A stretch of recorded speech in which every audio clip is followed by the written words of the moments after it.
नमस्ते बच्चों, my self Jaiswal sir. हम पढ़ रहे हैं क्लास 12 केमिस्ट्री चैप्टर सॉल्यूशन। हमने in text questions 2.9 page number 55 तक कर लिए थे। Now we will move ahead with in text question 2.10। So 2.10, it says boiling point of water at 750 mmHg. Boiling point of water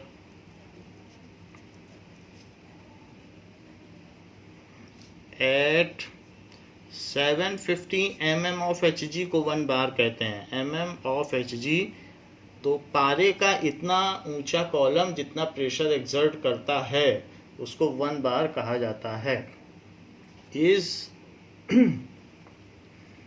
99.63 degree Celsius, 63 degree Celsius. तो 1 बार पर हम ये देख सकते हैं कि बॉइलिंग पॉइंट भी कम होता है। कोई आपसे पूछे 1 बार पर बॉइलिंग पॉइंट ऑफ वाटर क्या है तो आपको 100 डिग्री सेल्सियस नहीं बताना है। प्रेशर के कम होने पर बॉइलिंग पॉइंट भी कम हो जाता है। लेह और लद्दाख में पानी 50 डिग्री पर भी उबलता है क्योंकि वहाँ 20% ही एटमॉस्फेयर है, 0.2 ATM प्रेशर है।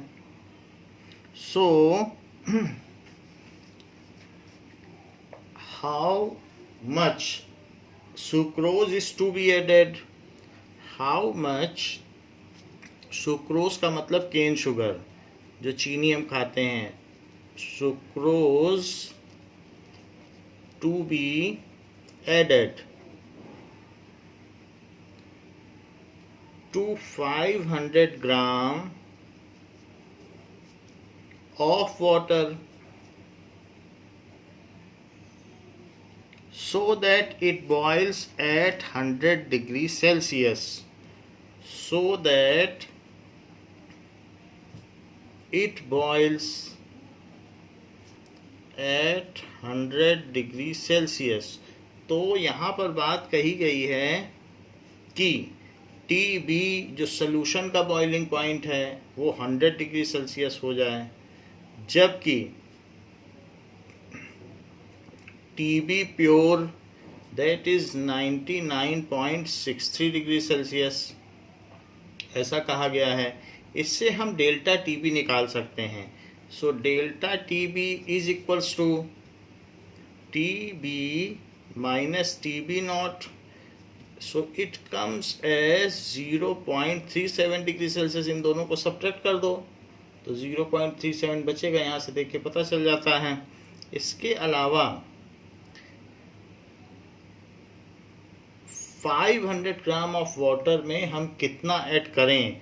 तो 500 ग्राम ऑफ वाटर है तो M1 दिया है, that is equals to 500 gram. M1 दिया है। M2 पूछा गया है कि सॉल्यूट कितना ऐड किया जाए, ये सब चीज़ें पूछी गई हैं। हाँ, आपको इन सब चीज़ों में KB याद रखना पड़ेगा कि अगर 1 मोल कोई भी चीज़ डाल दी जाए वाटर में तो उसमें कितना एलिवेशन इन बॉइलिंग पॉइंट होता है। पहले भी आपको KB बताया जा चुका है कि elevation in boiling point 0.52 kelvin KG पर मोल होता है। ये याद रखने लायक है, बहुत सारे सवालों में नहीं दिया होगा। और डिप्रेशन इन फ्रीजिंग पॉइंट 1.86, तो ये 2 वैल्यू तो आप याद ही रख लो। इस क्वेश्चन में भी नहीं दिया है। सो KB एंड KF याद रख लीजिए।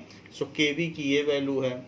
और अब हमें फार्मूला पता है जो बिल्कुल बेसिक है। Delta TB is equals to KB ebullioscopic constant into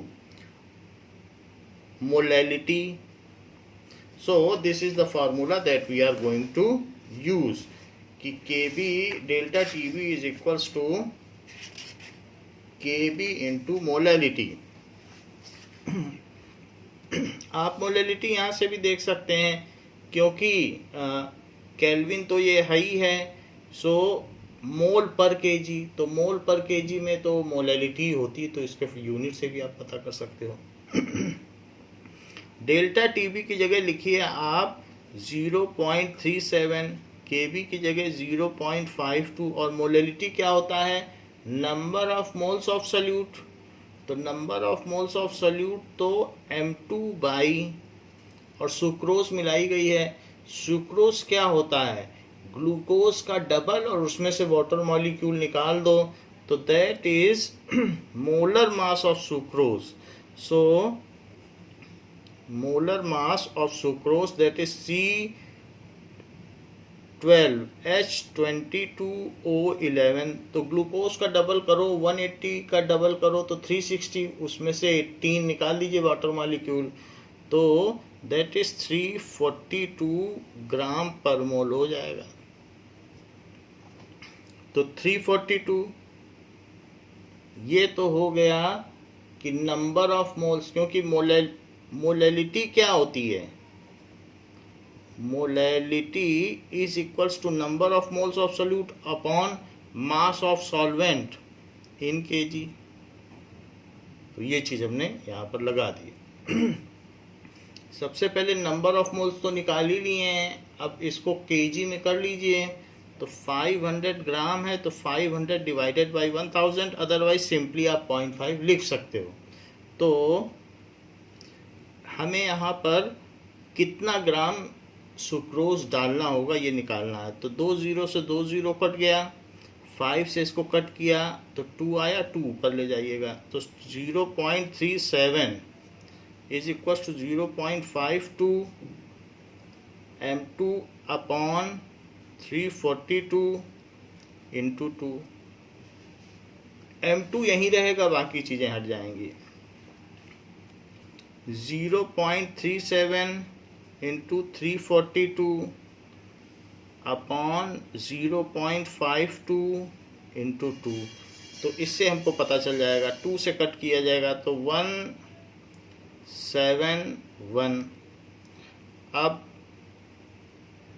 अगर ये किसी से कट होता है,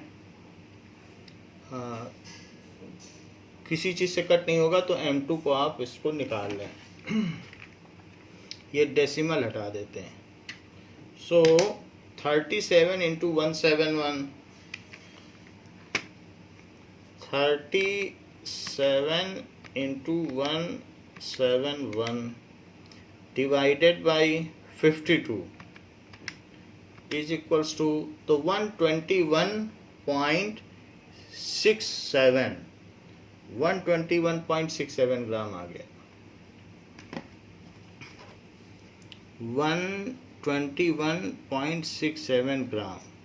So this much amount of sucrose is to be added to elevate, यानी इसका जो बॉइलिंग पॉइंट है वो इतना बढ़ाने के लिए हमें ऐसा करना होगा, and this is the answer.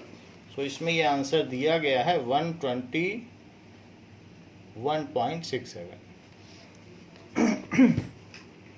Next question is,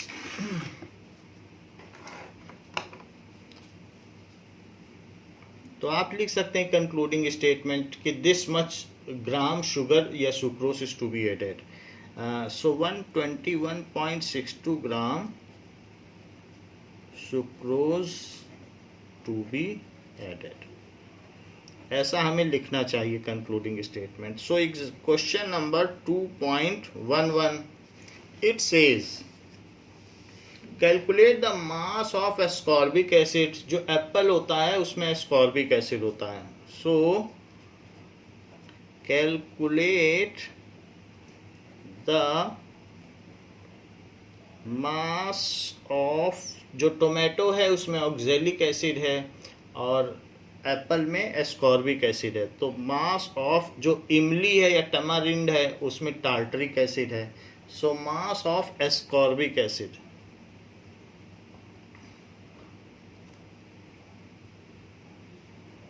जिसका कि फॉर्मूला है, विटामिन सी इसमें पाया जाता है C6H8O6।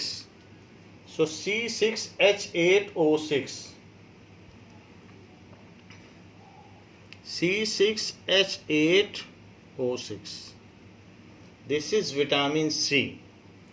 to be dissolved in 75 gram acetic acid, to be dissolved in 75 gram of acetic acid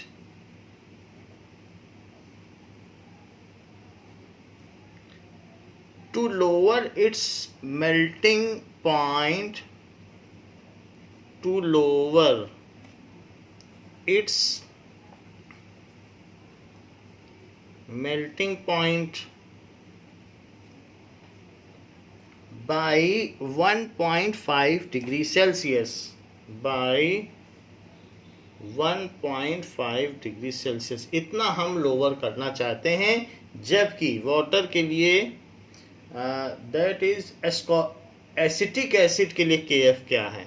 so KF is equals to 3.9 kelvin kg per मोल। अगर 1 मोल कोई चीज़ acetic acid में डाल दोगे तो उसका मेल्टिंग पॉइंट इतना नीचे गिर जाएगा। वैसे तो हम सभी को पता है कि जो उसका मेल्टिंग पॉइंट है वो -17 डिग्री सेल्सियस है, तो उससे वो और नीचे 17 डिग्री सेल्सियस है। इसीलिए इसे ग्लेशियल एसिटिक एसिड कहा जाता है, क्योंकि कोल्ड कंट्रीज में ये जम जाता है।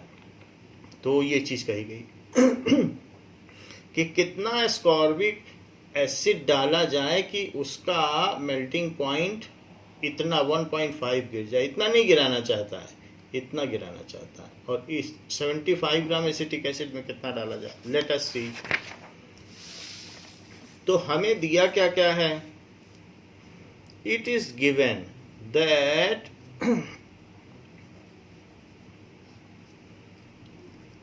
M2 तो नहीं दिया है, M1 दिया है 75 ग्राम, KF दिया है केल्विन kg पर मोल। इसके अलावा एसिटिक एसिड का अगर देखा जाए तो मोलर मास 60 होता है, बट उसकी ज़रूरत पड़ेगी नहीं क्योंकि हम लोग मोलैलिटी पे काम कर रहे हैं। और ये है मेल्टिंग पॉइंट का जो डिप्रेशन है, दैट इज डेल्टा TF भी दिया है 1.5 डिग्री सेल्सियस, ये सारी चीज़ दी गई है। तो ये डेल्टा TF जो है वास्तव में यहाँ सब चीज़ें केल्विन में हैं, तो हमें केल्विन में ही रखनी पड़ेगी।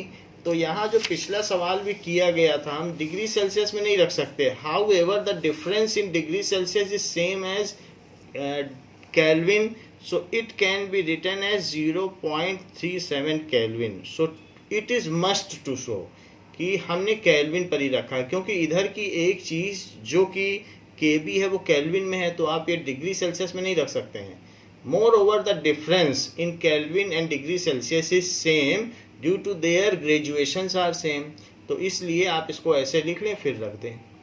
तो वही काम यहाँ भी करने जा रहे हैं। उसने कहा है कि 1.5 डिग्री उसके गलनांक में अवनमन हो, तो that is same as 1.5 kelvin. ये चीज़ हो गई। अब डेल्टा TF आ गया है, तो डेल्टा TF को फार्मूला लगा दें। और आपको एस्कॉर्बिक एसिड दिया गया है, एस्कॉर्बिक एसिड का आपको मोलर मास चाहिए होगा। So molar mass of ascorbic acid, so M2 of C6H8O6 molar mass चाहिए। C6 है तो 72 तो यहीं से हो गया, क्योंकि C6 से 12 6 या 72 और 16 6 या 96। तो इन सबको ऐड कर लीजिए। यहाँ से ये 80 आएगा, 80 + 90 170। सो दिस कम्स एज 176 ग्राम पर मोल। तो ये 176 आ गया है। अब हम बेसिक फार्मूला लगा दें। तो क्या चीज़ है? Delta TF is equals to KF into molality. Delta TF कितना है? 1.5। KF 3.9। मोलैलिटी में N2 यानी सॉल्यूट का नंबर ऑफ मोल्स, और मास किसका लिया जाता है? मास लिया जाएगा सॉल्वेंट का। सो M1 इन केजी, इन केजी ऐसे किया जाता है। ये तो मोल्स हो गए। So 1.5 is equals to 3.9। Number of moles का क्या फार्मूला होता है? Mass by molar mass. तो मास तो हमें नहीं पता है, so this is M2। Molar mass हमें पता है सॉल्यूट का, और नीचे 75 डिवाइडेड बाई 1000 कर दिया क्योंकि केजी में चाहिए। हमें M2 निकालना है। So 1.5 is equals to 3.9 M2 into 1000 divided by 75 into 176। ये चीज़ हो गई। तो M2 को आप एक तरफ रखो और 1.5 इंटू 75 इंटू 176 ये इस साइड आ गया। ये सब नीचे की चीज़ इधर आ गई, और जो ऊपर की चीज़ है वो नीचे आ गई। ऐसे आप 25 से इसको कट कर लें तो 25 से कट होगा 75 तो 3 आएगा, और ये 40 आ जाएगा। फिर 40 भी कट हो सकता है। नाउ 40 इससे कट कर लें, सो दिस कम्स एज 2 से कट हो जाएगा और 4 से भी कट हो जाएगा। तो 4 4 जा 16 और 4 4 जा 16 और ये 10 बच गया। 10 बचने के बाद आप बाकी चीज़ों का मल्टीप्लाई कर दें तो यहाँ पर ये डेसिमल और ये डेसिमल तो चले गए। तो 15 इंटू 3 दैट इज़ 45। 15 3 जा 45। वैसे तो 3 से ये भी कट सकता है, तो 3 से इसे कट ही कर लेना चाहिए। ये आ गया 13। सो 15 इंटू 44,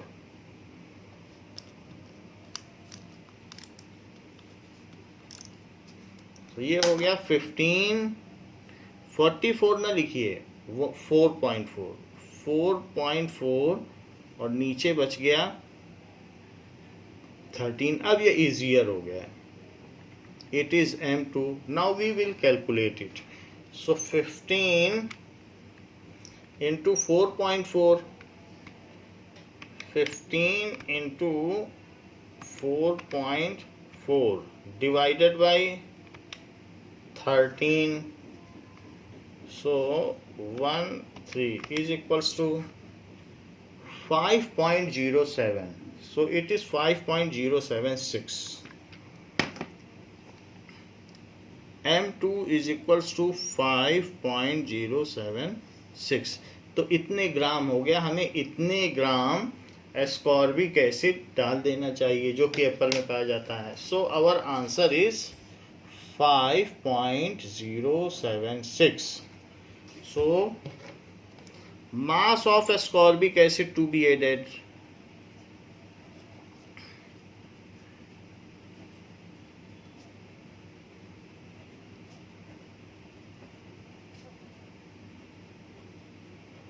is equals to 5.076 ग्राम। इतना हमें ऐड करना पड़ेगा। नेक्स्ट क्वेश्चन कहता है that is 2.12. Next question. Calculate the osmotic pressure in pascals.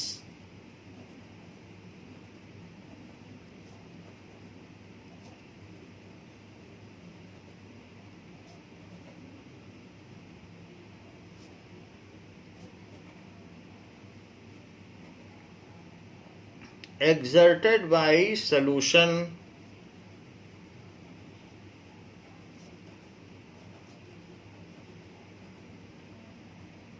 prepared by dissolving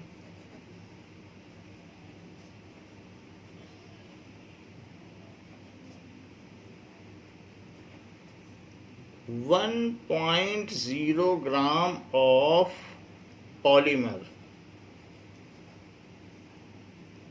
of molar mass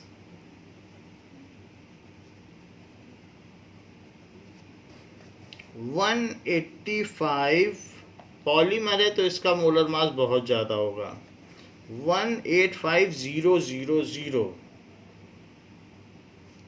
in 450 ml of water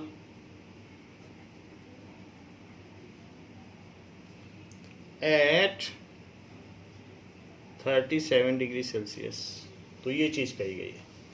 कहा गया है कि ऑस्मोटिक प्रेशर कितना एग्जर्ट होगा, सिर्फ हमें पाई निकालना है। Prepared by dissolving 1 gram polymer, तो pi is equals to CRT। तो हमको पाई की वैल्यू निकालनी है, फार्मूला हमें पता है, pi is equals to CRT। 1 gram है तो जो चीज़ डाली गई है M2 वो 1 ग्राम है।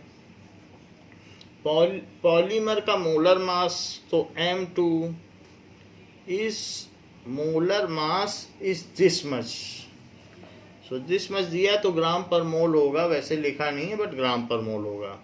185,000 ग्राम पर मोल, तो ग्राम पर मोल में ले लिया। वाटर कितना है, ml में दिया है, सो वाटर को आप चाहे तो लीटर में ले लें। So that is volume of water, जो भी सोल्यूशन है 450 ml। इस 1000 से इसमें डिवाइड कर दो तो ये लीटर हो गया। अब जब सब कुछ हमें पता चल गया है और टेम्परेचर भी 37 डिग्री सेल्सियस है, तो टेम्परेचर कितना हो गया, इसको 273.15 में ऐड कर दीजिए, 273.15 और प्लस 37, जिससे कि केल्विन में आ जाए। So now this is 273, so this comes as 0 और 7 3 10 से 11 और इसमें 310.15 केल्विन। तो ये चीज़ आ गई 310। तो हमने ये सभी चीज़ें कर ली हैं। Now the basic formula pi is equals to CRT is to be used. हमको पास्कल में चीज़ें चाहिए, तो पास्कल में अगर हमें चीज़ें चाहिए तो हमें R कौन सा लेना पड़ेगा, 8.314 joule per mole per kelvin. क्यों, क्योंकि PV is equals to nRT, so R is PV by NT, तो per mole per kelvin. PV की वैल्यू जूल होती है तो joule per mole per kelvin, तो ये हम यहाँ यूज कर लेंगे। पाई कितना है, पाई ही हमें पता करना है। C कंसंट्रेशन क्या होता है, N2/V एंड RT। N2 कितना है, N क्या होता है, mass by molar mass, so N2 क्या हो जाएगा, that is 1 gram divided by 1850 और 2 0 और डिवाइडेड बाई वॉल्यूम तो 0.45, ये चीज़ हो गई, and multiplied by value of R, so it is equals to 8.314 and 310.15। ऐसा हमने इसलिए किया है क्योंकि हमें पाई पास्कल में चाहिए। उसने कहा है कि find the osmotic pressure in pascal, तो पास्कल तो ऐसा यूनिट है तो हमने इसको भी ऐसा ही सिस्टम में रखा है, joule per mole per kelvin. Now it comes as 1/1, ये चीज़ नीचे आ जाएगी लेकिन मैं इसे 1.85 लिखता हूँ, तो ऐसा करने से 10⁵ इसके साथ वो भी नीचे आ जाएगा। नीचे लिखा है लेकिन नीचे लिखने के साथ साथ हमने जो इसकी 10⁵ आई है वो भी नीचे का नीचे ही लिख दिया है, तो पूरी चीज़ यही है जो हमने लिखी है। और 0.45 and this is 8.314 इंटू 310.15, ये चीज़ हो गई। सो ऊपर का ऊपर मल्टीप्लाई करें और नीचे का नीचे मल्टीप्लाई करें। सो 8.314, 8 multiplied by 310.15,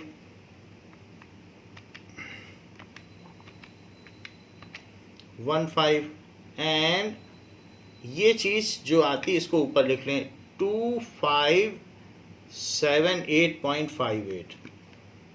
so 2578.59 approx round of कर दिया है, और नीचे 1.85 into 0.45, 1.85 into 0.45 is equals to 0.832। So नीचे आ गया 0.832, 0.832, और into 10 to the power 5, 10 to the power 5 आ गया है।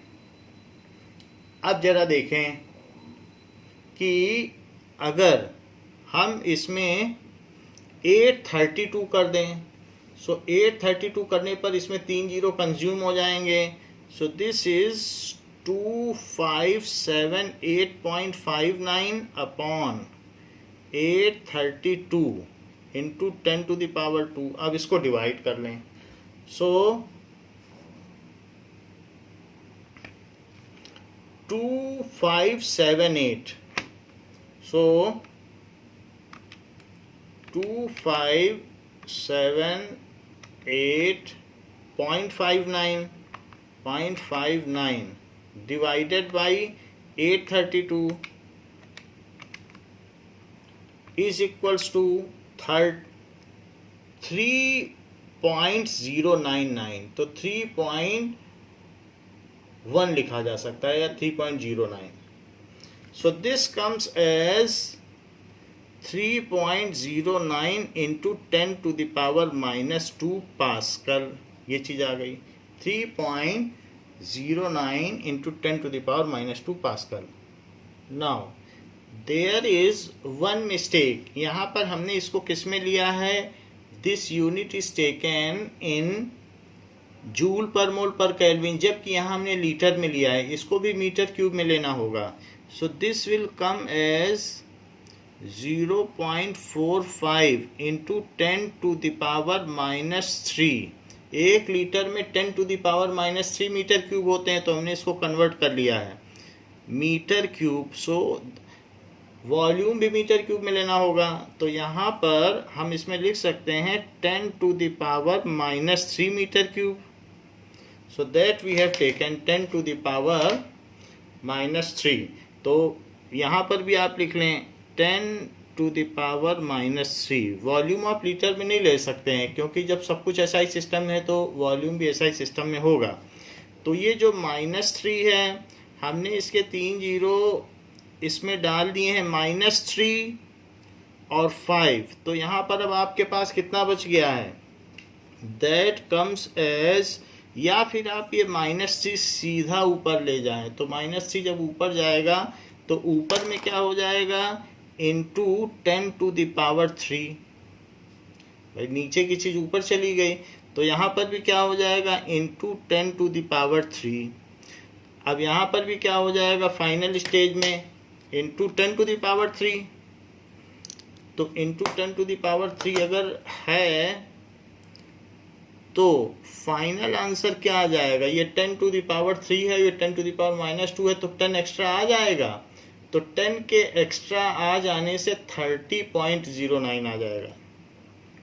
दैट कम्स एज 30.09, क्योंकि 10 एक्स्ट्रा आ गया है, एंड दैट मच पास्कल। सो इतने पास्कल ऑस्मोटिक प्रेशर एक्सर्ट किया गया है। तो यहाँ हमने गलती कर दी थी कि लीटर में ले लिया है, जबकि लीटर में आप नहीं ले सकते।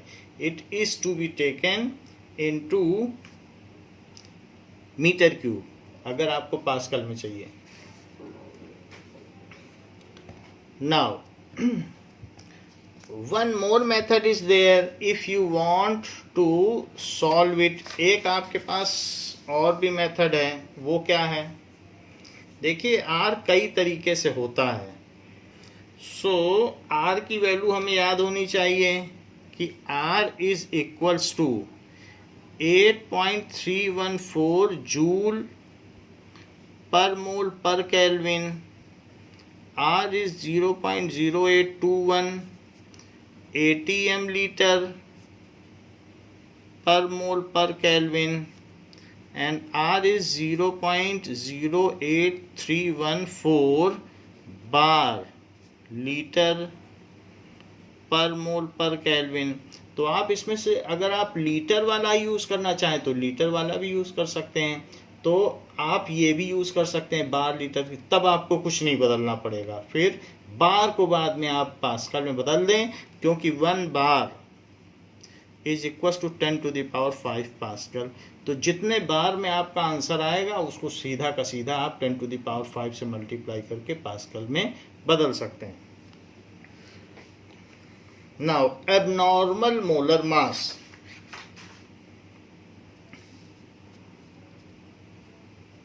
So,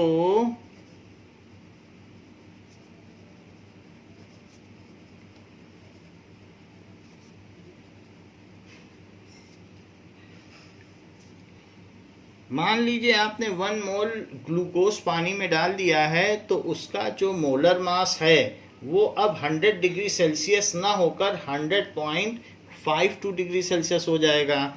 so if 1 mole glucose is added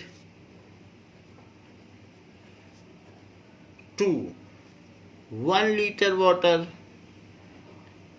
so अगर आपने 1 मोल कर दिया यानी यूनिट मोलैलिटी ले ली, तो 1 लीटर वाटर या 1 केजी वाटर में आपने ऐसा किया है। सो लीटर की जगह आप केजी ले लीजिए, क्योंकि मोलैलिटी के टर्म्स में होता है। तो 1 केजी, अदरवाइज 1 लीटर ही 1 केजी होता है मास में उसका। सो 1 केजी वाटर में मिक्स कर दिया, देन न्यू बॉइलिंग पॉइंट क्या हो जाएगा?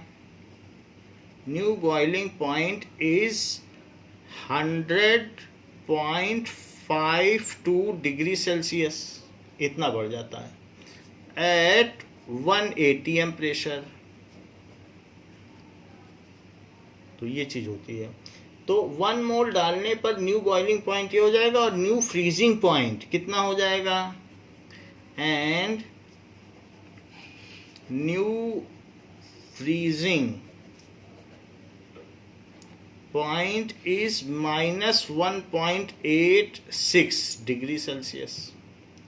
तो फ्रीजिंग 1 मोल ग्लूकोज डालने पर बॉइलिंग पॉइंट में इतने की बढ़त होती है और फ्रीजिंग पॉइंट में इतने की गिरत होती है। तो ये चीज होती है। However it is because glucose is non electrolyte. Here glucose is non electrolyte, ये टूटता नहीं है पानी में जाने पर। ग्लूकोज इज नॉन इलेक्ट्रोलाइट, तो 1 मोल डालने पर ये वाटर में 1 मोल ही रहता है, तो इसलिए कोई फर्क नहीं पड़ता।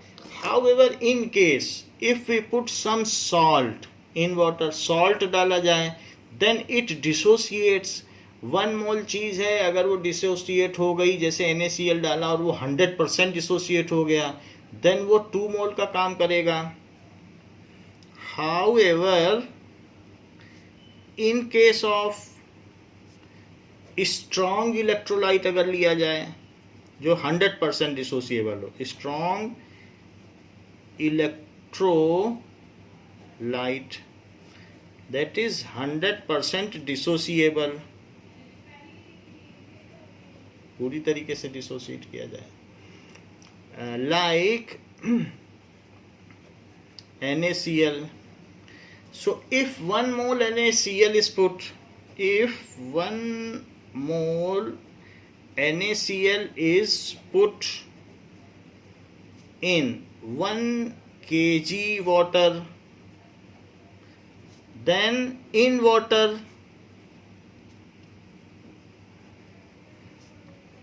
it get ionized,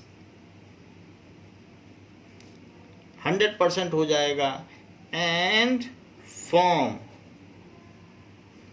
1 mole Na plus aqueous ion and 1 mole Cl minus aqueous ion, which both are non-volatile. And now amount of solute is 2 mole. 1 मोल इसका 1 मोल इसका. Now amount of solute is 2 mole. So as elevation in boiling point and depression in freezing point is colligative property, तो वो देखता है कि कितने मोल हैं उसके हिसाब से काम होता है. तो colligative properties हैं. So elevation in boiling point is 1.04 degree Celsius. देखो 50.52 था तो अब उसका डबल हो गया. And new boiling point will be 101.04 degree Celsius.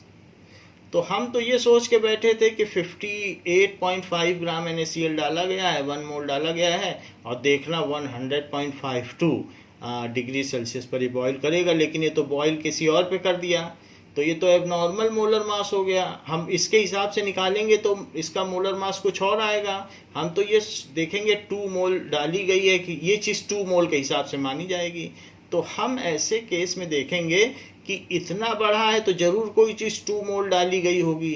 तो ये मान लिया जाएगा कि जो ये 58.5 है ग्राम ये 2 मोल है. तो हम यहाँ ये कंक्लूड कर बैठेंगे कि 26.25 इसका मोलर मास है. तो मोलर मास तो हम हाफ कर बैठेंगे because our all calculation depends on the elevation, और एलिवेशन यहाँ डिसोसिएशन की वजह से बढ़ गया है. तो इस तरीके से जो मोलर मास है वो हाफ हो जाएगा. अब यहाँ ये देख लीजिए. And depression in freezing point क्या हो जाएगा?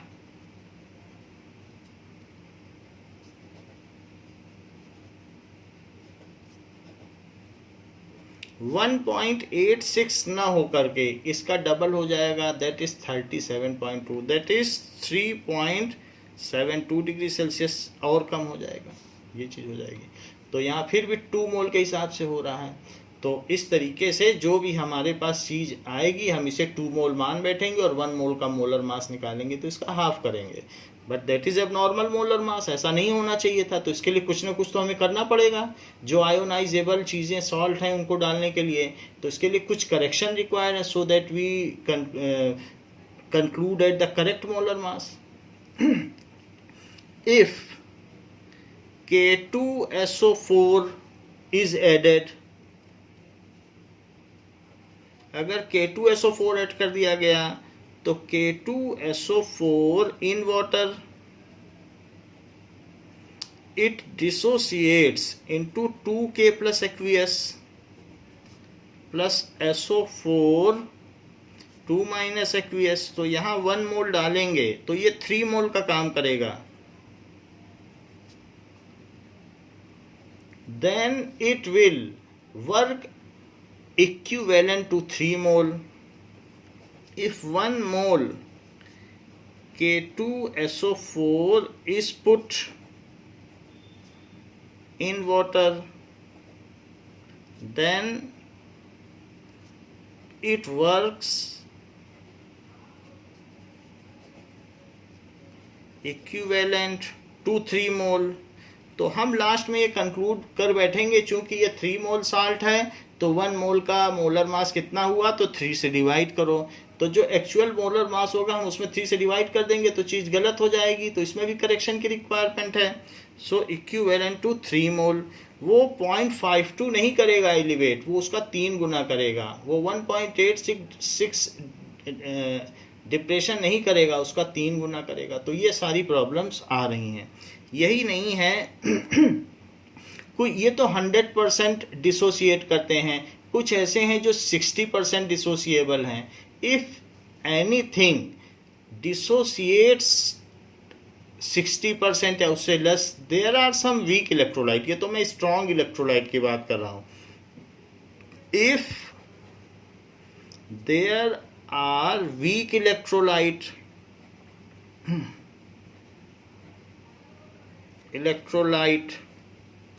then they dissociate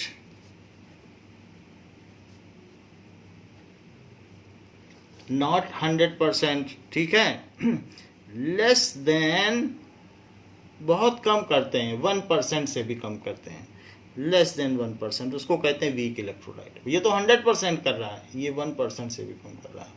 तो ऐसे केस में भी हमें पता करना पड़ेगा, तब भी वो मोलर मास को तो गड़बड़ कर ही देगा। सो लेट, अगर हमने कोई चीज़ डाली है जो कि वीकली डिसोसिएट होती है, जैसे कि NH4OH, इसको पानी में डाल दिया, तो ये बहुत ही वीक बेस है, तो इस तरीके से ये डिसोसिएट हो जाएगा। तो पहले तो 1 डाला था, लेकिन जब पानी में डाला तो पानी में डालने के बाद इसमें से X निकल गए और ये दोनों XX बन गए। सो इफ X यहाँ पर डिसोसिएट हो गए, तो आप इसमें क्या क्या कह सकते हैं, इसका डिग्री ऑफ डिसोसिएशन क्या होगा कि 1 में से इसमें X निकले हैं, so degree of dissociation will be in 1 it dissociates X, ठीक है। सो इन 1 मोल, तो ये T इज इक्वल टू 0 पर है और ये एट इक्विलिब्रियम पर है।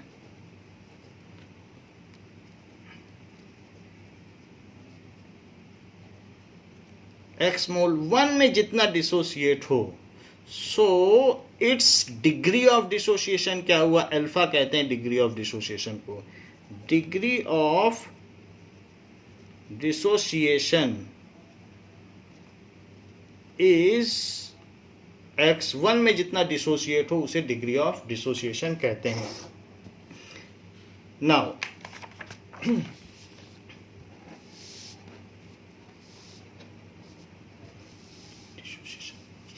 अब जरा हम देखें कि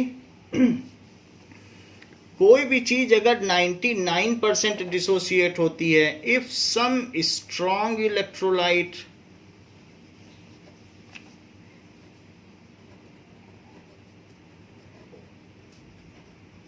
dissociate 99%, then in 100 particles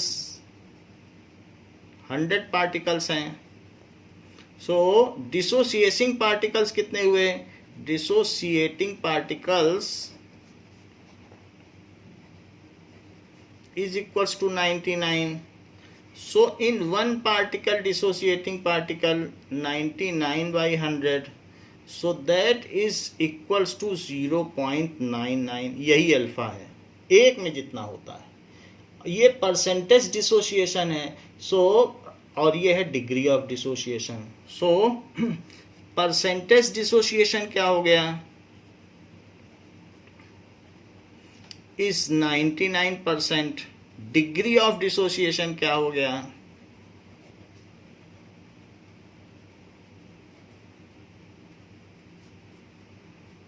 0.99. So amount of salt which is dissociating per mole salt is called degree of dissociation.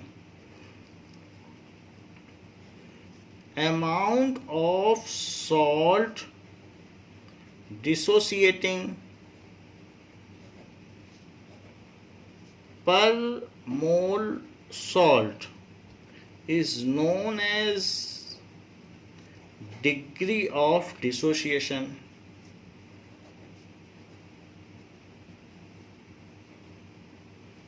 इसको डिग्री ऑफ डिसोसिएशन कहते हैं। ऐसे ही डिग्री ऑफ एसोसिएशन भी होता है। अमाउंट ऑफ सॉल्ट, जैसे मैं आपको बता दूं कि CH3, ये देखिए कि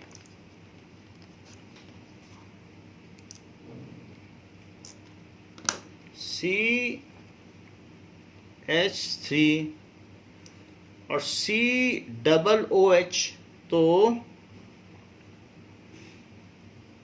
COOH ये चीज़ है, और दूसरा भी CH3 COOH है, सो O फिर C, तो यहाँ पर CH3 एसिटिक एसिड की बात कर रहा हूँ, तो इनमें इस तरीके का एक बॉन्ड बन जाता है। तो ये दोनों अब डाइमर की तरह काम करते हैं। हमने 1 मोल डाला, लेकिन चूंकि H बॉन्डिंग थी, तो H बॉन्डिंग की वजह से ये दोनों मिलकर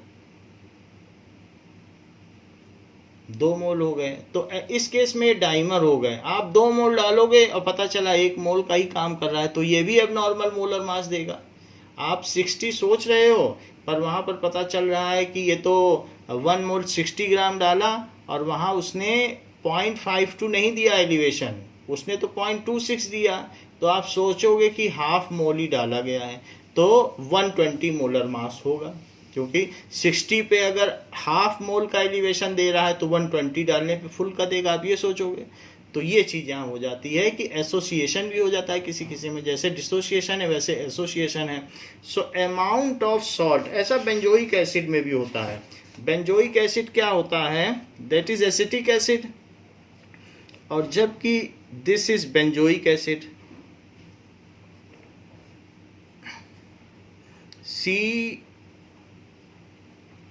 this is benzoic acid, C6H5COOH. So C6H5COOH, this is benzoic acid.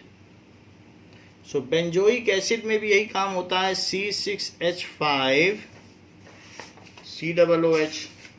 Now they get associate, किस तरीके से एसोसिएट होंगे, तो C डबल बॉन्ड O, और यहाँ O ये H, और यहाँ पर H and O, this is C double bond O और C6H5। तो इस तरीके से इनमें भी एक एसोसिएशन हो जाता है ऐसे। तो this is minus, this is plus, this is minus, this is plus, this is minus. ऐसे ही यहाँ पर भी होगा, जो है डबल बॉन्ड है इसको आप हटा दें, तो कौन सा किसके साथ होगा, इसमें एसोसिएशन इसके साथ होगा, ये इसके साथ एसोसिएट होगा और ये इसके साथ एसोसिएट, ऐसा होगा। तो वही चीज़ यहाँ पर भी दिखाई गई है कि ऐसे होगा। इसी तरह से इसका अरेंजमेंट भी आप बना लें। तो यहाँ आपने देखा इट एक्ट्स एज डाइमर। ये कैसे डाइमर की तरह काम करता है, CH3COOH का होल ट्वाइस, इसको कहेंगे डाइमर ऑफ एसिटिक एसिड। 2 मोल डालोगे तो 1 मोल बन जाएगा एसिटिक एसिड। सारा नहीं बनेगा, परसेंटेज है एसोसिएशन, पूरा का पूरा नहीं एसोसिएट होता, परसेंटेज एसोसिएशन। तो कुछ परसेंट इसमें से डाइमर बन जाएंगे। इसी तरीके से C6H5COOH का whole twice, so dimer of benzoic acid.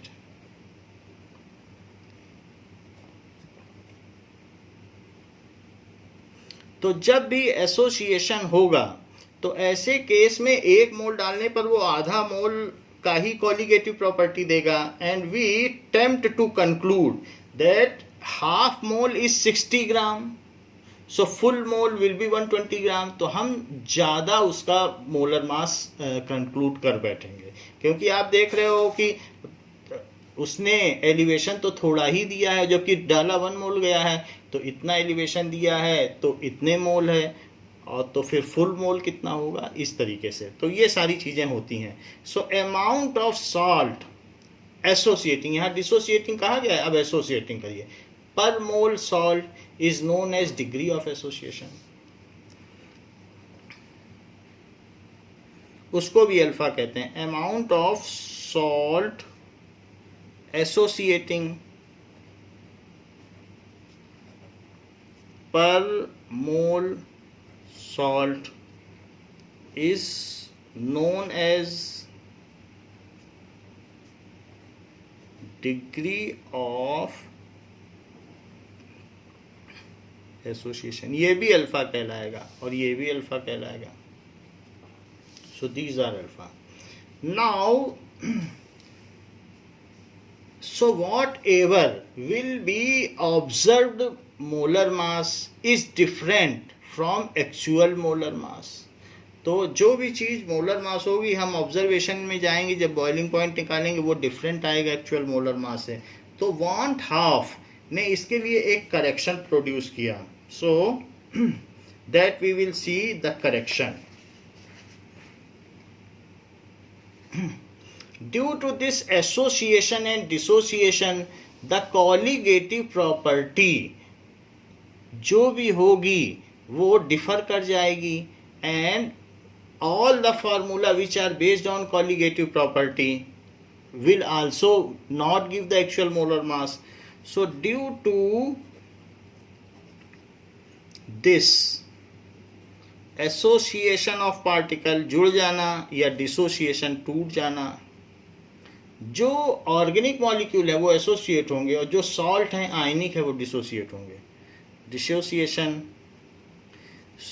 ऐसा होने की वजह से जो ऑब्जर्व्ड कॉलिगेटिव प्रॉपर्टी है वो कैलकुलेटेड कॉलिगेटिव प्रॉपर्टी के इक्वल नहीं आएगी. ऑब्जर्व्ड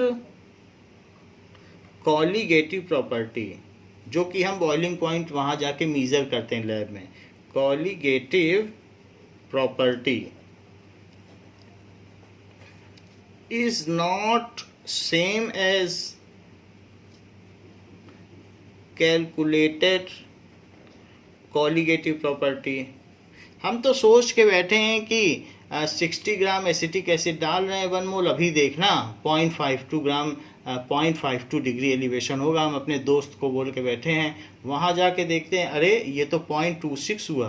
तो कैलकुलेशन हमने कहा था कि 1 मोल जब डाला है एसिटिक एसिड तो 0.52 एलिवेशन होना चाहिए, बट वहाँ वो सब एसोसिएट कर गए और वहाँ पर तो कुछ और ही बात आ रही है, वहाँ 0.26 ही हुआ. 2 मोल 1 मोल बन गए, 1 मोल आधा मोल बन गया, क्योंकि वो एसोसिएट कर गए. ऐसे ही आपने NaCl डाला 1 मोल, दैट इज़ 58.5 ग्राम, और अपने दोस्त को बोल दिया कि देखना अभी 0.52 ग्राम इसमें बॉइलिंग पॉइंट एलिवेट होगा, और वहाँ जाके देखते हैं लैब में तो ये तो 1.04 डिग्री सेल्सियस एलिवेट हो रहा है, और K2SO4 के केस में तो 3 गुना हो रहा है. तो जो आपने दोस्त को लिख के दिया वहाँ वो पाया ही नहीं जा रहा है. तो ऐसा एसोसिएशन और डिसोसिएशन की वजह से हो रहा है. Not same as calculated colligative property. So इस वजह से whatever molar mass calculated is now known as abnormal molar mass. If association or dissociation takes place in solute, then whatever molar mass is calculated on basis of observed colligative property is known as abnormal molar mass. If some association or dissociation takes place in non-volatile solute, volatile solute, then observed molar mass is not same as calculated molar mass. Observed molar mass is not same as calculated molar mass. वो calculated molar mass के equal नहीं आएगा. And is called abnormal molar mass. उसको क्या कहेंगे? Abnormal molar mass. वो abnormal molar mass हो जाएगा.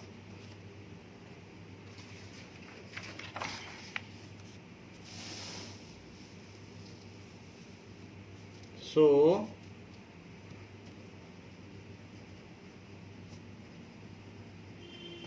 ऐसे केस में जो हमारी कॉलिगेटिव प्रॉपर्टी है उसमें करेक्शन इंट्रोड्यूस किया गया. Want of introduced correction for this. So want of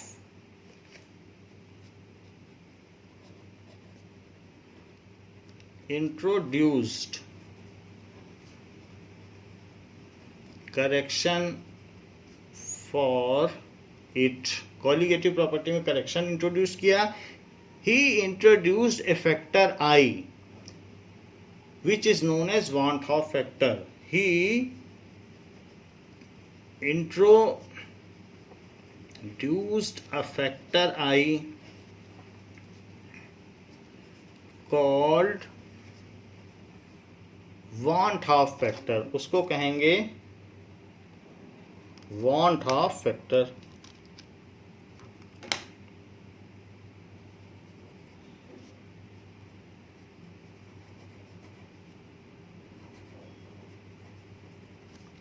देखिए, अभी तक तो आपने जो एक्चुअल कॉलिगेटिव प्रॉपर्टी पढ़ी है वो क्या क्या है. एक्चुअल कॉलिगेटिव प्रॉपर्टी वो 4 हैं. That is delta P upon P1 naught delta P1 that is equals to mole fraction of solute. So it is x2. Second property क्या पढ़ी है कि delta TB is equals to KB into molality. Third property क्या पढ़ी है colligative property delta TF is equals to KF into molality. Fourth क्या पढ़ी है that is pi is equals to CRT. ये चारों प्रॉपर्टी आपने पढ़ी है. However, the corrected colligative property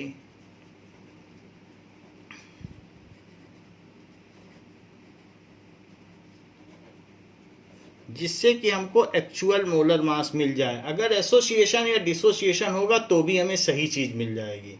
ये इसका फायदा है.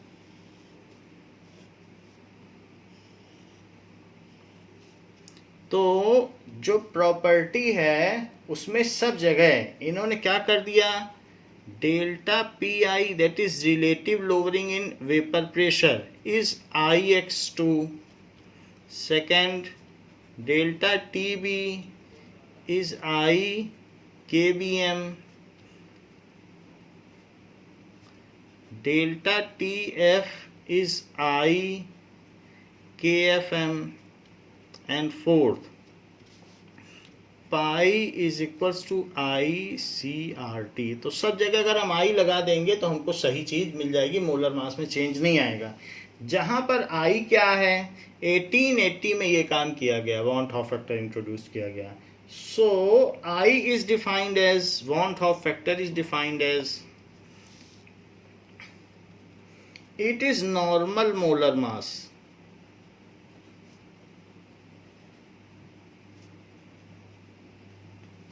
जितना होता है और अपॉन एबनॉर्मल मोलर मास.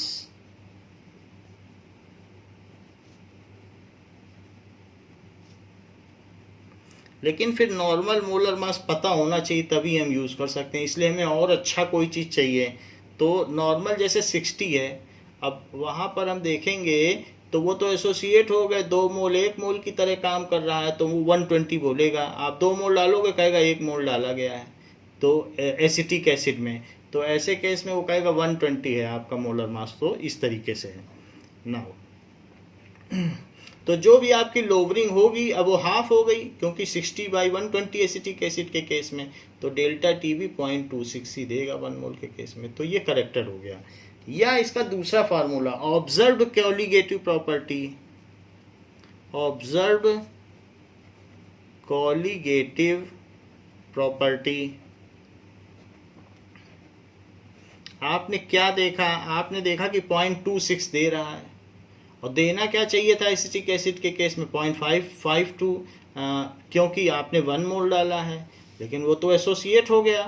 तो कैलकुलेटेड कैलिगेटिव प्रॉपर्टी, कैलकुलेटेड में आप सोच के बैठे थे 0.52 दिया 0.26, तो 1/2 यहाँ से भी आ जाएगा। सो कैलकुलेटेड कॉलिगेटिव प्रॉपर्टी, तो यहाँ पर जब आप 1/2 डाल देंगे तो 1/2 आ रहा है कि नहीं, कैलकुलेटेड के हिसाब से 0.52 आना चाहिए, एसिटिक एसिड में दे रहा है 0.26, तो 0.26 अपॉन 0.52 1/2, 1/2 यहाँ डाल दोगे तो सही सही डेल्टा टी भी आ जाएगा। और कहीं कुछ फर्क भी नहीं पड़ेगा, क्योंकि यहाँ हाफ हुआ है तो आपने यहाँ भी हाफ कर दिया, तो मोलैलिटी से मोलर मास सही आ जाएगा। तो इन सब में कोई फर्क नहीं पड़ेगा, इसके हाफ होने से आपने यहाँ भी हाफ कर दी, तो वो दोनों हाफ हाफ कट गए। फिर भी आप कहोगे कि हम कैलकुलेटेड कॉलिगेटिव प्रॉपर्टी कहाँ से लाएं, तो हमें तो नहीं पता है कैलकुलेटेड, हम तो जो देख रहे हैं वही देख रहे हैं, हमारा तो सोल्यूट अननोन है। तो और बेहतर कोई चीज़, that is total number of moles of particle after association dissociation, ये ज़्यादा बेहतर है। Total number of moles of particles after association या dissociation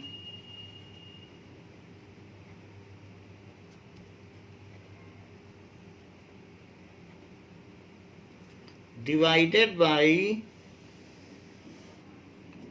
number of moles before association, number of moles before association dissociation।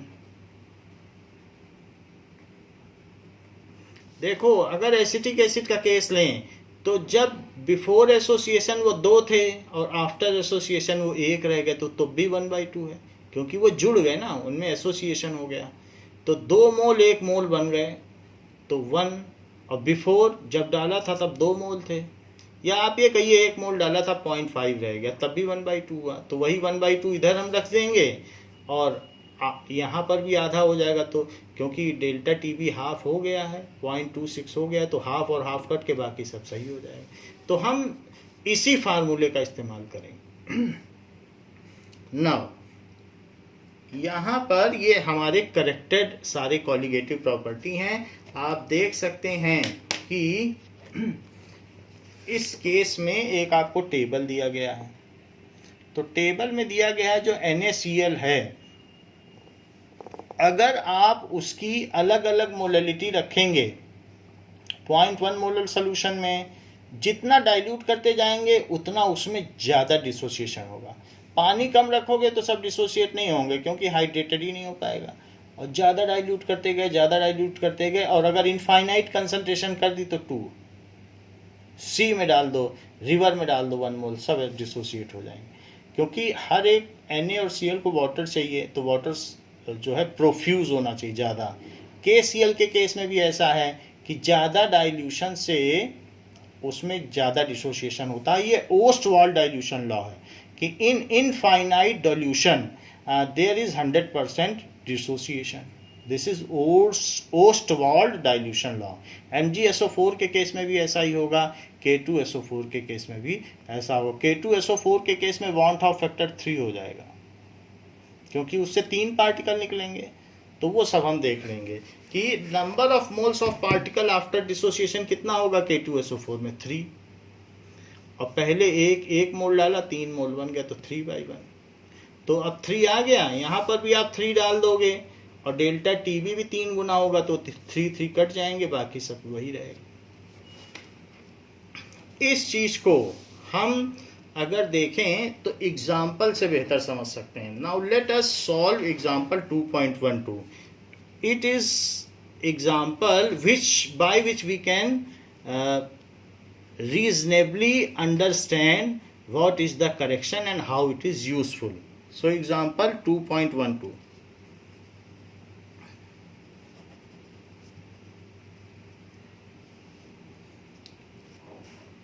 2 grams of benzoic acid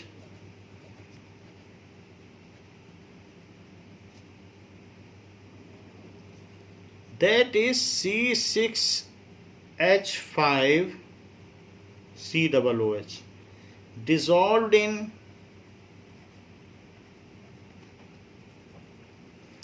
25 gram of benzene shows a depression in freezing point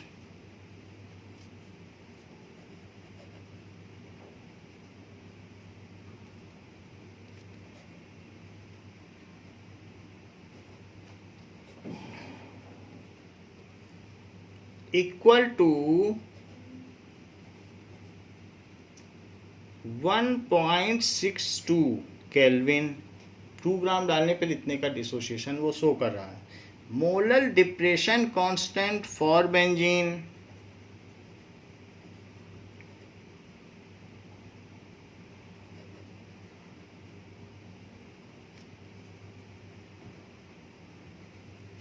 for benzene. Benzene में डाला गया benzoic acid. Benzoic acid white colour का powder होता है। Benzene is 4.9 kelvin KG पर मोल।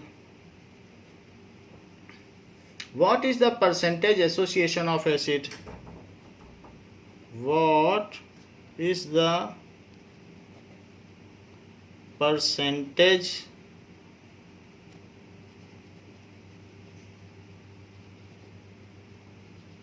association of acid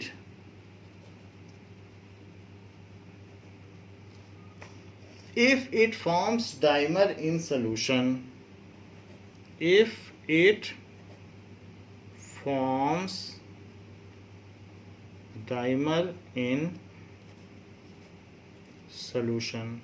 कई चीजें कही गई हैं कि 2 ग्राम बेंजोइक एसिड डाल दिया गया है 25 ग्राम सॉल्वेंट में, और ये भी बताया गया है कि डिप्रेशन इन फ्रीजिंग पॉइंट यानी डेल्टा TF इतने का हुआ है।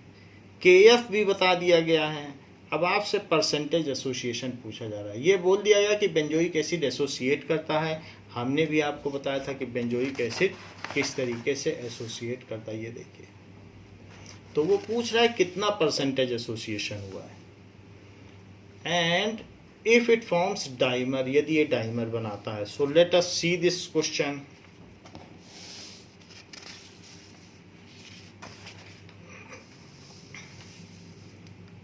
What has been given? तो हमको ये देखना पड़ेगा कि जो C6H5COOH है वो किस में कन्वर्ट होता है?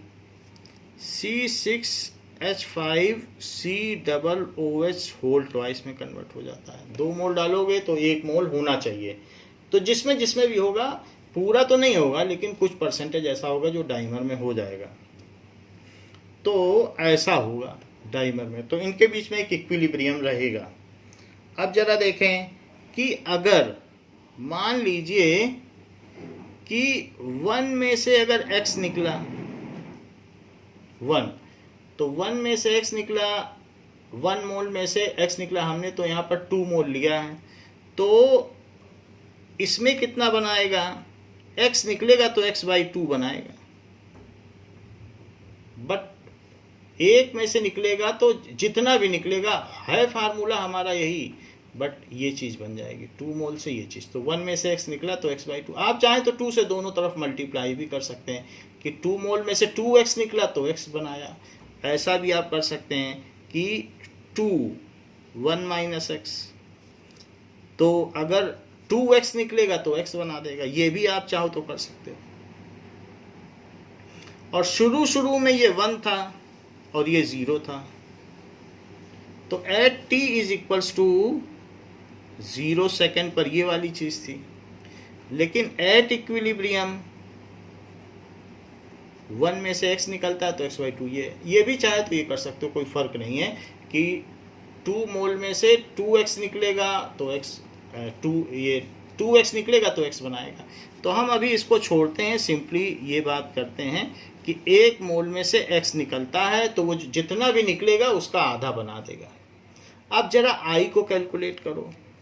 सो टोटल नंबर ऑफ पार्टिकल्स या moles, total number of moles before association, total number of moles before association is 1. Total number of moles after association,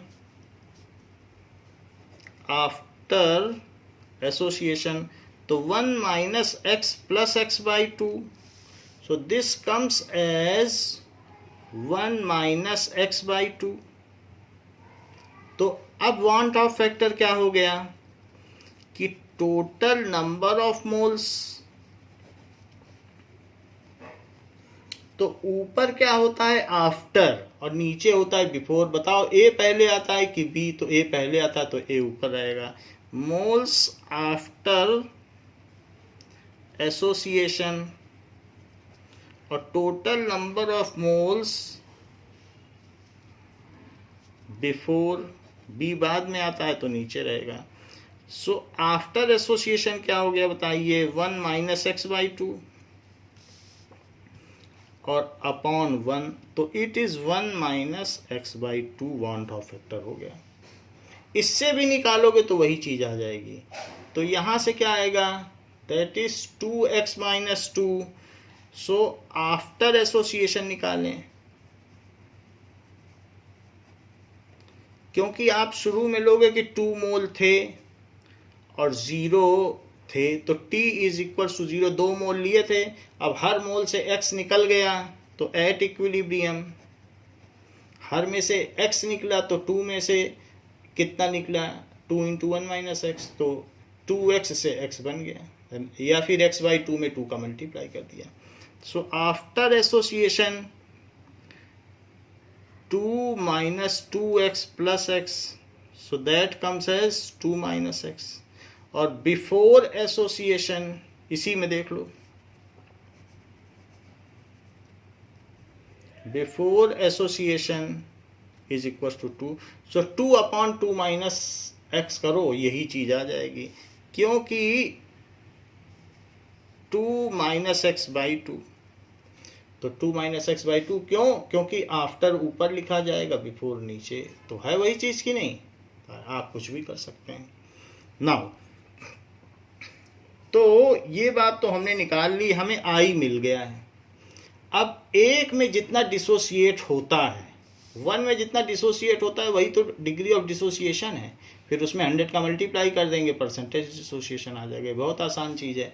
1 में जितना डिसोसिएट होगा उसे डिग्री ऑफ डिसोसिएशन कहेंगे, 1 में जितना एसोसिएट होगा उसे डिग्री ऑफ एसोसिएशन कहेंगे। हमारे में एसोसिएट हो रहा है तो हम डिग्री ऑफ एसोसिएशन कहेंगे। तो करेक्टेड फार्मूला आपको क्या बताया गया है, करेक्टेड फार्मूला बताया गया है कि फ्रीजिंग पॉइंट के बारे में delta TF is equals to, so delta TF is equals to कितने का चेंज हो रहा है, depression 1.62, it is equals to IKF into M। So delta TF is depression in freezing point 1.62, I की value क्या है 2 माइनस एक्स बाई 2, यहां से लिख दिया I की वैल्यू, यही तो I है। KF कितना दिया गया है 4.9 बेंजीन के केस के लिए, 4.9 दिया गया है, अदरवाइज जो है 5.2 टेबल में, बट अलग अलग टेम्परेचर पर ये अलग अलग होगा, तो जो बुक में दिया, जो क्वेश्चन में दिया वही लिखेंगे। तो 4.9 और 2 ग्राम डाला गया है तो उसकी मोलैलिटी निकाल लीजिए। मोलैलिटी क्या होता है कि M2 इज 2 ग्राम।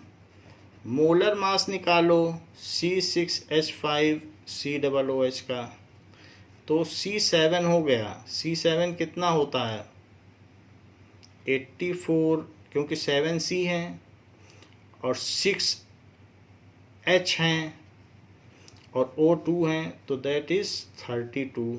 तो 90 + 32 दैट कम्स 122 ग्राम पर मोल। 122 ग्राम पर मोल आ गया।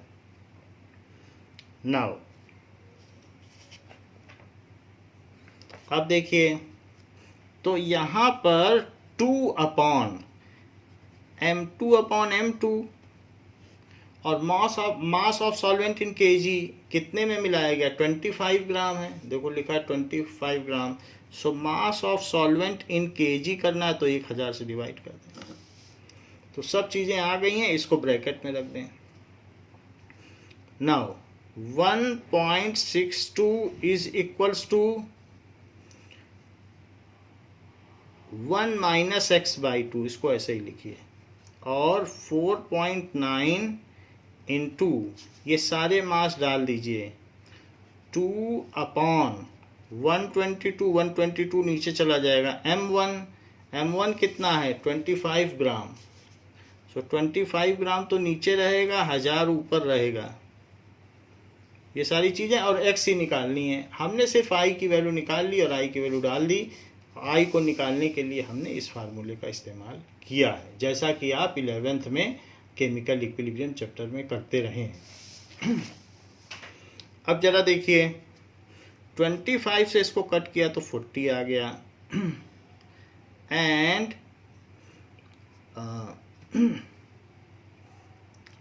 अब क्या करेंगे कि आप इसे 2 कर लें, फिर से 2 कर लें, तो ये 2 और 2 कट जाएगा, तो ये 2 से 2 कट गया, वैसे ही रहने दें।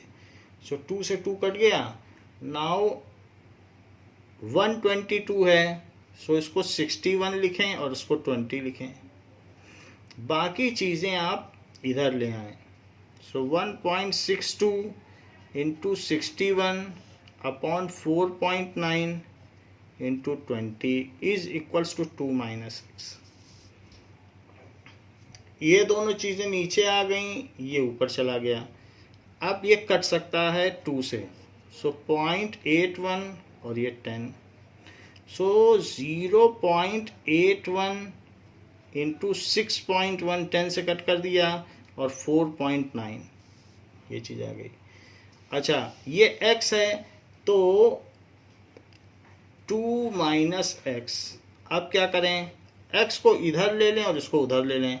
सो x इज इक्वल्स टू 2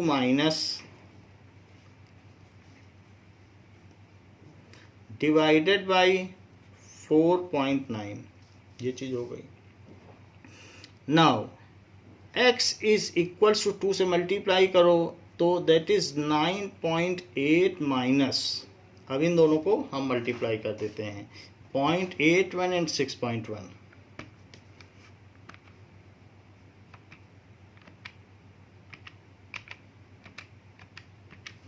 0.81 और 6.1 is equals to 4.941। 4.941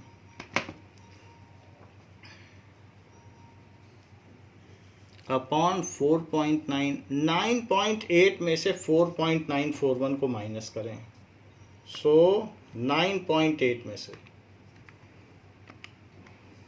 9.8 minus 4.941 is equals to 4.859। सो 4.859 और डिवाइडेड बाई 49 या 4.9। अब इसमें 4.9 से डिवाइड करें। 4.9 इज इक्वल्स टू 0.99।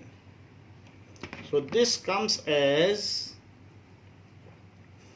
0.99। तो 1 मोल में जितना डिसोसिएट होता है उसको कहते हैं degree of dissociation. So degree of dissociation 0.9916 आया है, 0.9916 को 0.992 लिख दें। सो this is degree of dissociation क्या है,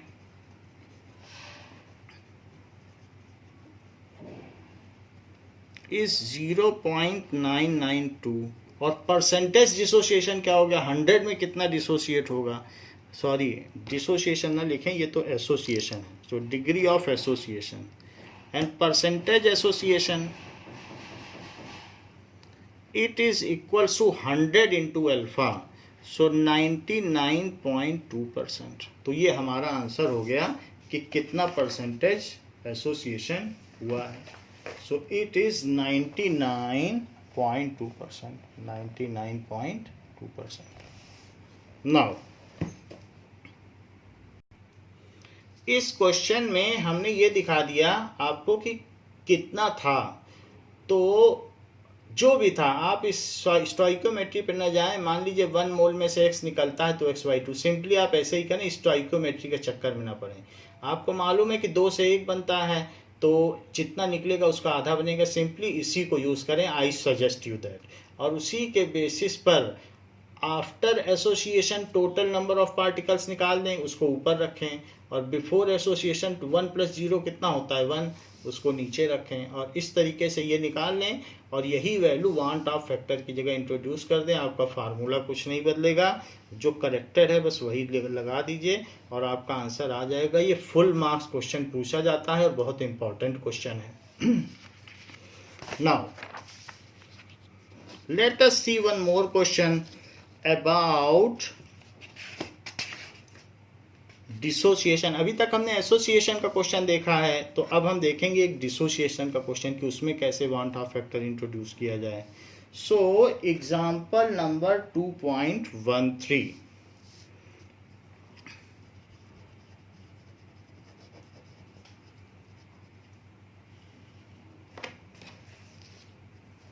now example 2.13 says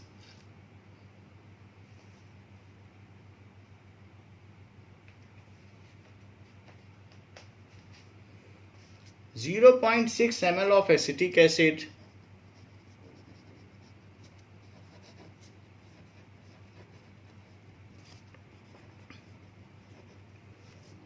that is CH3COOH having density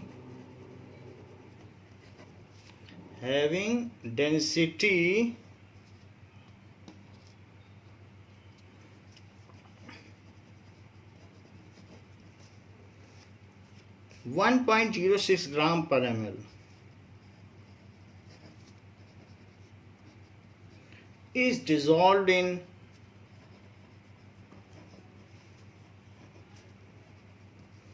1 liter of water. The depression in freezing point observed. The depression in freezing point observed for this strength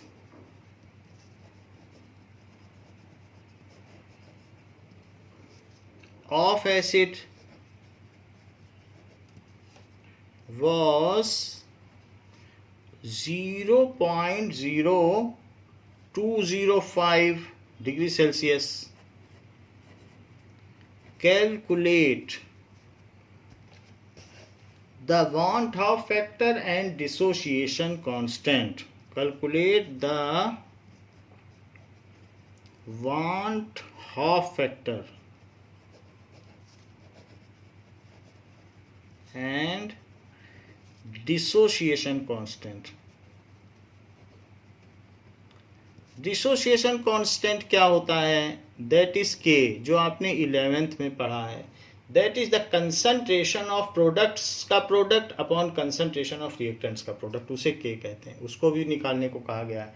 तो हमको क्या क्या चीज़ें दी गई हैं और पूछा क्या क्या गया है।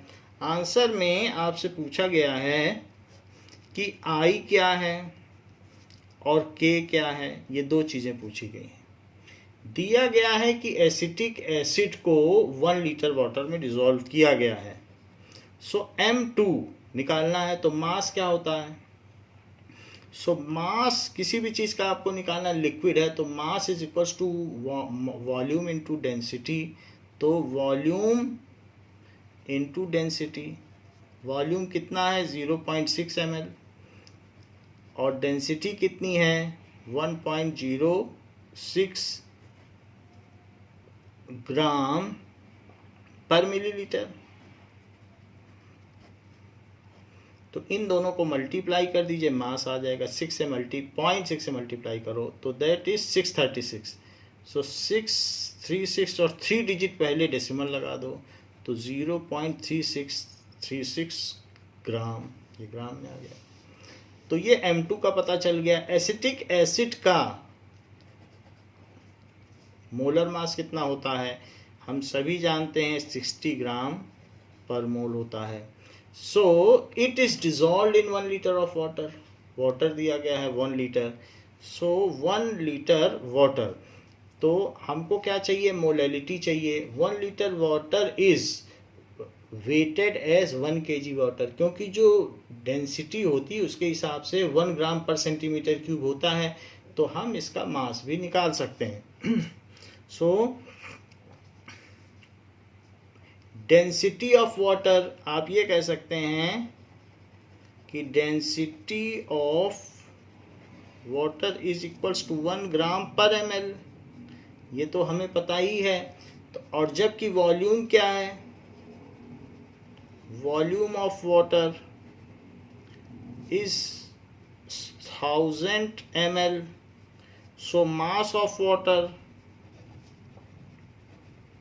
Is equals to density into volume.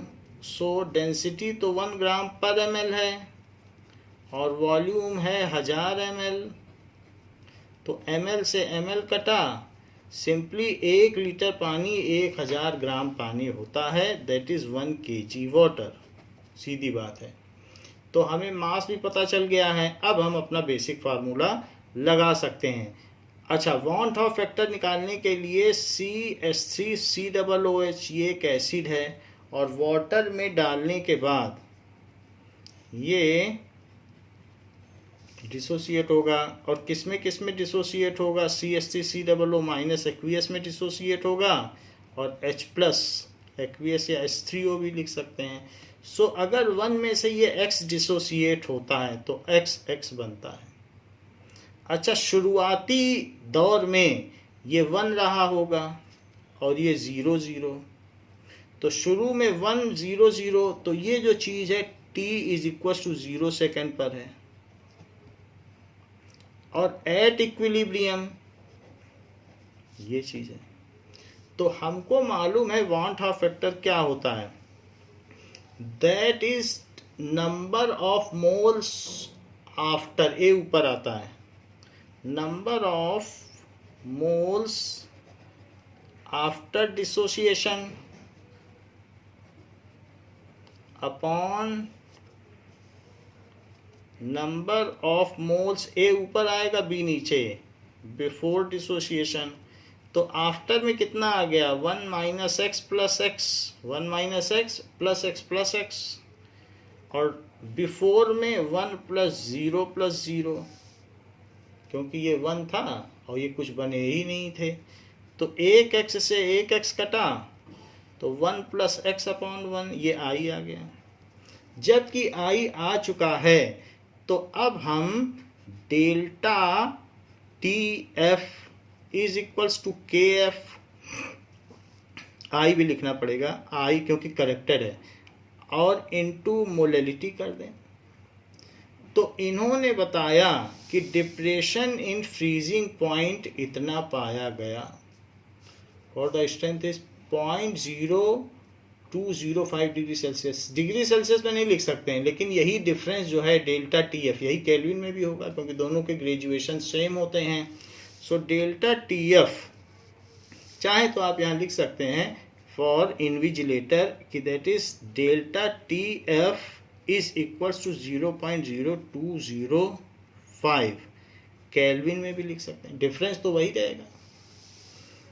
सो 0.0205, आई की वैल्यू कितनी है 1 + x/1। अच्छा, के एफ की वैल्यू कितनी है, यदि आपको याद हो तो वाटर के लिए, तो वाटर के लिए के एफ की वैल्यू 1.86 है, तो 1.86 यहाँ लिख लें। और मोलैलिटी कितनी है, मोलैलिटी का मतलब number of moles of solute upon volume of solvent in KG. So number of moles of solute upon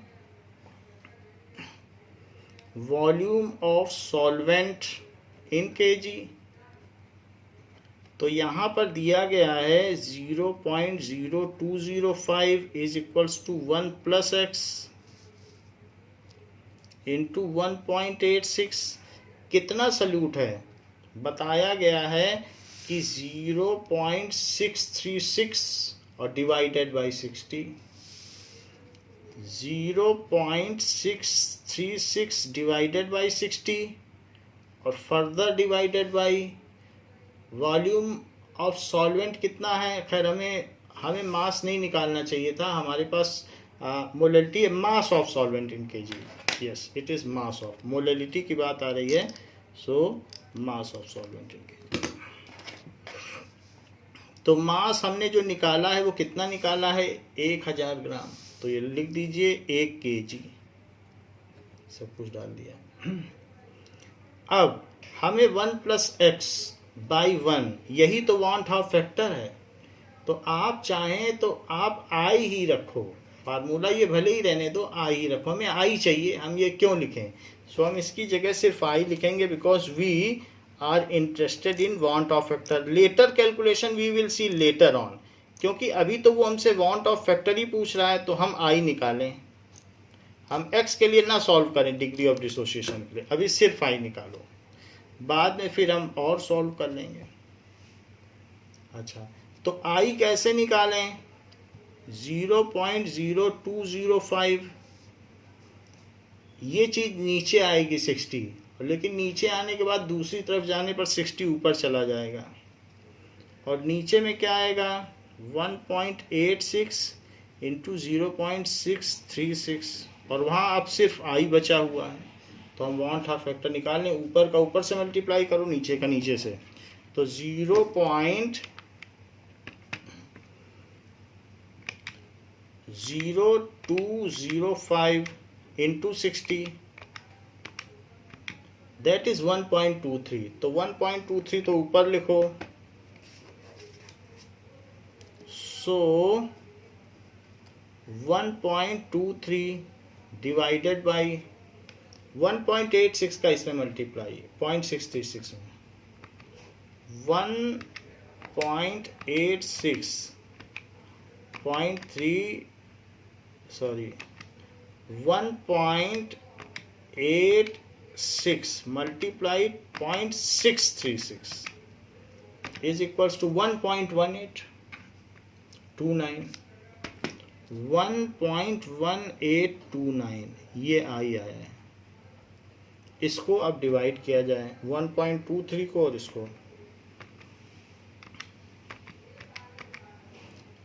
divided by 1.8929, 1.8929, so this is 0.649, तो ये चीज आ गई 0.649।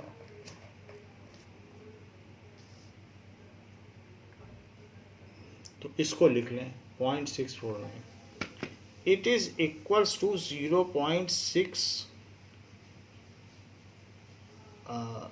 1.829। कुछ इसमें गड़बड़ हुआ है, हमने ये 1 का कैलकुलेशन नहीं किया, let us do it again. So 1.23 1.23 divided by 1.1829, 1.1829 is equals to 1.039, ये आया 1.0398 या 1.04 कर दो. So this comes as want of factor 1.04. 1.04 ये आया. बुक में 1.041 आ रहा है, उनके अपने कैलकुलेशंस और अप्रॉक्सीमेशंस होंगे. तो ये हमारा want of factor आ गया. अब जरा देखें कि k कैसे निकाला जाए. बोला गया डिग्री ऑफ डिसोसिएशन भी निकाला जाए. सो फॉर k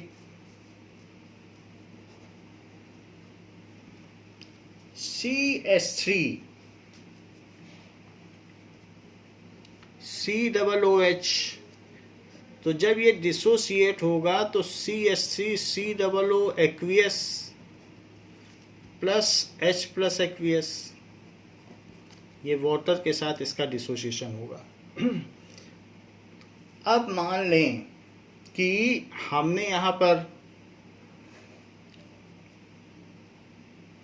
1 मोल में कितना डिसोसिएट होता है ये तो हमने देख ही लिया है.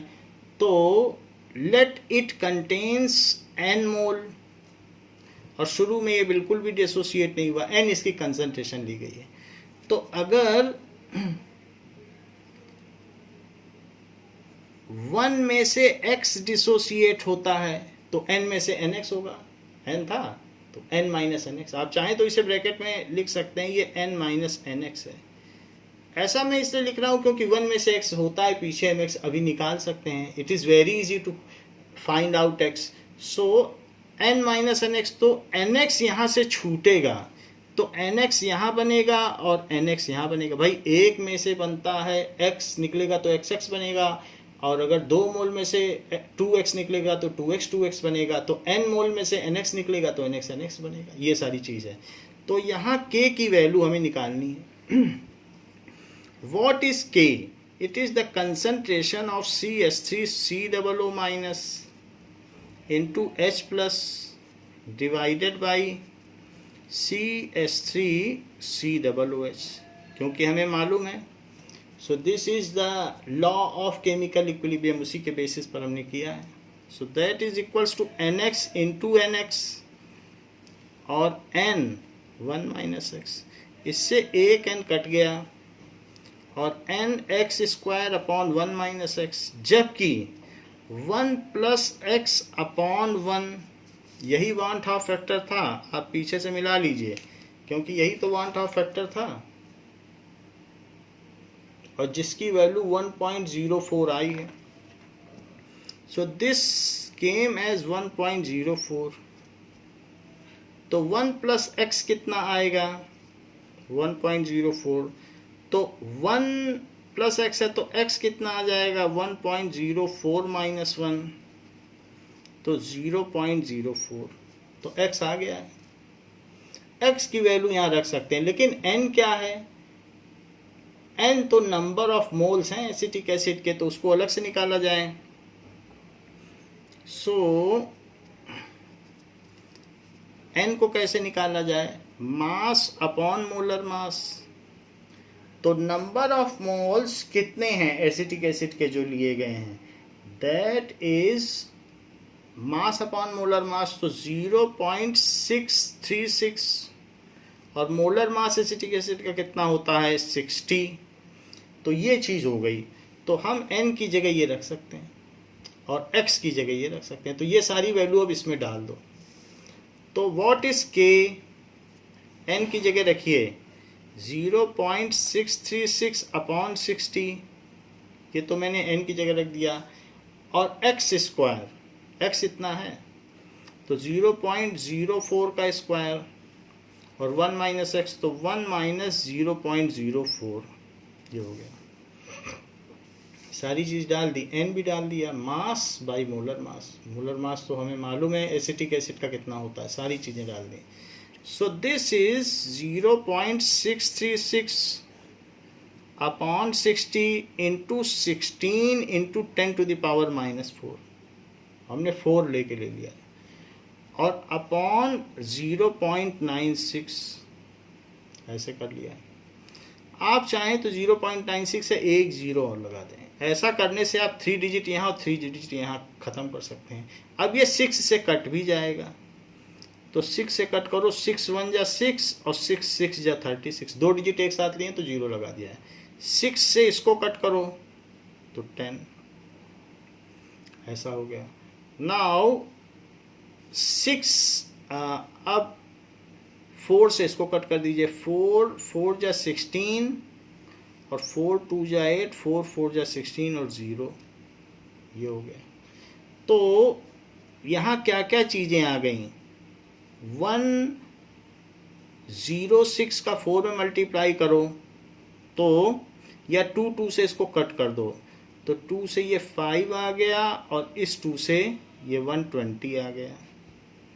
और भी कट हो सकता है, दैट इज़ 53, तो 53 से ये होगा तो 60 आ जाएगा। अब हमारे पास 53 upon 300 into 10 to the power -4 बच गया है।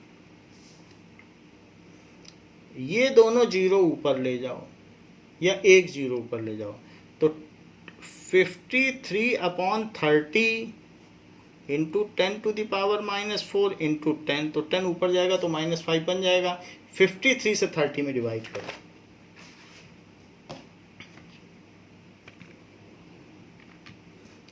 53 divided by 30 is equals to 1.76. So it is 1.766 है तो 1.77 कर दो into 10 to the power -5. So this is acid dissociation constant. देखिए हमने इसमें अप्रोक्सीमेशन कुछ नहीं लिया है, बुक में थोड़ा सा फर्क है। वो क्यों है? क्योंकि इन्होंने ये अलग रूट से गए हैं और ये 0.041 ले लिया है, तो उसकी वजह से ये अंतर है। या और कहीं भी अप्रोक्सीमेशन लिया गया होगा, हमने 11th का बेसिक फार्मूला लगाया तो इनके में 1.86 आ रहा है और हमारे में 1.77। जब हम टैली करते हैं 11th की बुक से तो के की वैल्यू यही होती है। सो ये this is the correct value. So जो भी है कैलकुलेशन के बेस्ड पर आई है और कैलकुलेटर से निकालिए तो इसमें गलती नहीं हो सकती है। थोड़ा बहुत जो डिफरेंस है 5% का वो इसी वजह से है क्योंकि due to the errors associated with calculation and approximation. So ये एसिड डिसोसिएशन कांस्टेंट की वैल्यू हो गई। इसी के साथ ये चैप्टर ख़त्म होता है। अब इसके आगे इसकी एक्सरसाइजेज आपको नेक्स्ट वीडियोज़ में कराई जाएंगी। थैंक यू बच्चों।